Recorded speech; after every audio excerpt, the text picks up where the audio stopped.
अस्सलाम वालेकुम, कैसे हैं आप सब लोग। उम्मीद है कि बिल्कुल खैरियत से होंगे। इस वक्त सियासी म्यूजिकल चेयर जो है वो मुल्क में जारी है और मुझे आप ये बताएंगे अब तक आपका किस किस से जो है वो झगड़ा हो चुका है, किस किस से आपकी लड़ाई हो चुकी है। मुझे थोड़ा सा ये बताएं। ऐसा मत कीजिए, एक दूसरे के खिलाफ गंदी बातें मत करें, एक दूसरे के खिलाफ मुहिम मत चलाएं, ट्रेंड्स मत चलाएं, ये चीज़ गलत होती है।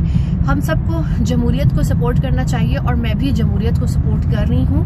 मैं PTI को तो कभी भी सपोर्ट नहीं करती रही। उनकी टीम ने अक्सर मुझे, उनकी जो बी टीम है उसने मुझे काफ़ी गालियों से नवाजा है। PMLN की सोशल मीडिया की जो बी टीम है उसने, देसी लिबरल्स ने, तो मैं इन चीज़ों को तो खैर ब्लॉक कर देती हूँ या म्यूट कर देती हूँ, इग्नोर करती हूँ ऐसी चीज़ों को, ऐसे लोगों को।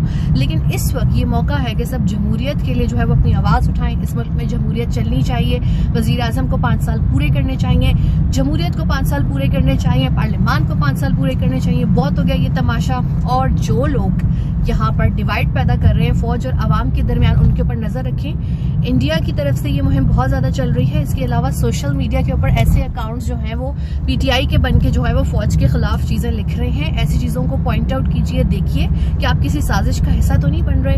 हम सब एक हैं, अपने मुल्क में हम यूनाइटेड हैं। इंशाल्लाह ये सब हल हो जाएगा और मुझे ये उम्मीद है कि इतवार वाले दिन जो है वो हुकूमत सरप्राइज दे रही है और सबको सरप्राइज कर देगी। जवेरा सिद्दीकी को इजाजत दीजिए। अल्लाह हाफिज।